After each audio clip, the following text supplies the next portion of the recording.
Bueno, apenas para despedirnos, los invito el miércoles que viene a 10 de la noche aquí en Desafío 2016. Quédense con María Belén Aramburu, Pablo Kaplan en la noticia del día que viene muy cargada. Muy buenas noches. Chau.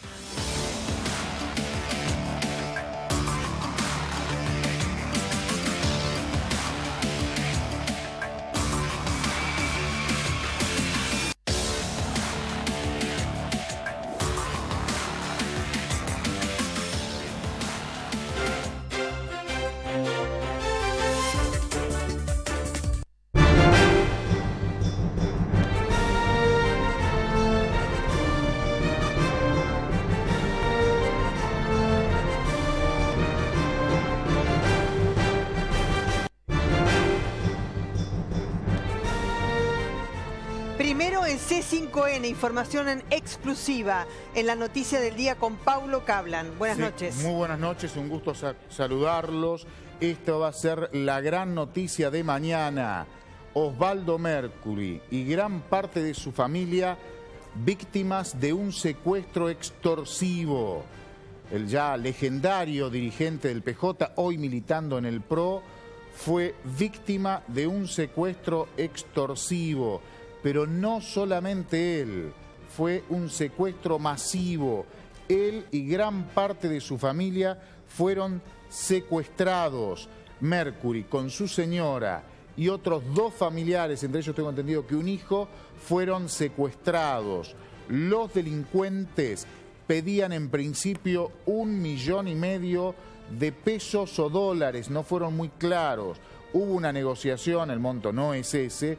Finalmente, uno de los hijos del ex presidente de la Cámara de Diputados de la provincia de Buenos Aires pagó el rescate y la familia fue liberada.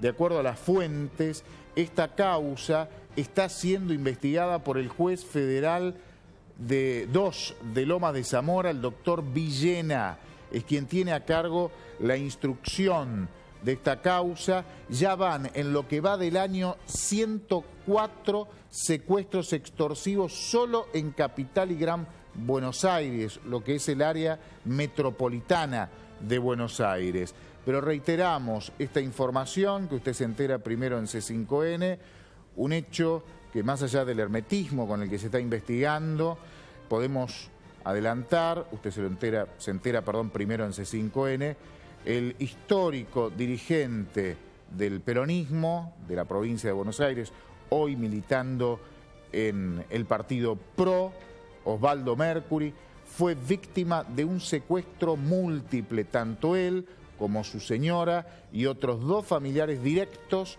fueron secuestrados por una banda muy organizada de delincuentes que luego de cometer lo que se llama un secuestro múltiple, una familia completa, comenzaron a negociar pidiendo un rescate altísimo.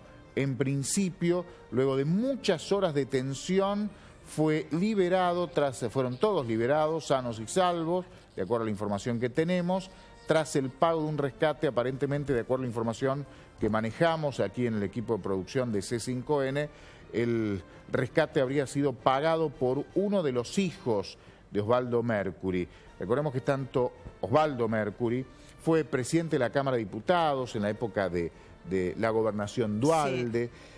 Fue presidente del Partido Justicialista de Lomas de Zamora en la provincia de Buenos Aires, actuando conjuntamente con Eduardo Duhalde. Después, en los últimos tiempos, se había pasado de Frente Renovador al masismo y lo último fue su pase al PRO. Él y su hijo. Ese fue su cambio político, digamos. Sí, él y su hijo Gabriel. Exactamente. Destacado dirigente político con una carrera ascendente, es un hombre muy joven, estoy hablando de uno de los hijos de Mercury, sí. Gabriel. Y te diría que, digamos, fueron aquellos precursores que, digamos, de Frente Renovador fueron captados por el PRO, entre otros, ¿no? En un momento en que había alguna suerte de transferencia de políticos. Un dirigente histórico. Sí, hablando de precursores, él fue el precursor, uno de los primeros que desde la política empezó a militar en lo que es la ecología.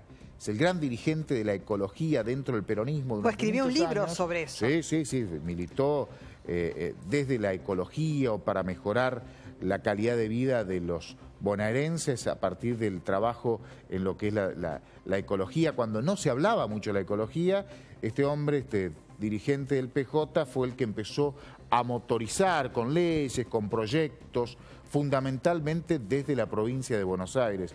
Un dirigente con mucho prestigio, muy respetado dentro del PJ hoy, incluso pese a que se fue del sí, más allá de haberse ido de sus filas al Frente Renovador y hoy está en el PRO, en el PJ sigue siendo un dirigente, un hombre de consulta, un hombre muy respetado. Sí. Lamentablemente fue víctima de otro secuestro extorsivo y esa característica que estamos viendo en hechos recientes, sí, que vamos a desarrollar después, porque son secuestros múltiples. 104 secuestros extorsivos en lo que va del año, con lo cual esto amerita, por supuesto, que sea una de las noticias del día que vamos a desarrollar en instantes. Muchísimas gracias, Paulo, porque no solamente vamos a dar detalles de cuáles fueron los más resonantes en los últimos días, sino también cómo prevenirlos, si se puede, cómo actuar en el caso de un secuestro, cómo actúa la policía también, para conocer muchos más detalles que seguramente a vos te va a interesar. Además, es impresionante a veces conocer casos próximos de gente que comenta que le ha pasado a algún familiar o también algún amigo que de pronto salió de la casa y cuando salió de la casa, digamos, después de una comida, digamos, fueron secuestrados y después los secuestradores se tuvieron que comunicar con los dueños de casa donde habían asistido, por ejemplo, un asado. O sea, los secuestros que se van repitiendo y reitero, la información que tenemos, 104 secuestros extorsivos en lo que va del año. En instante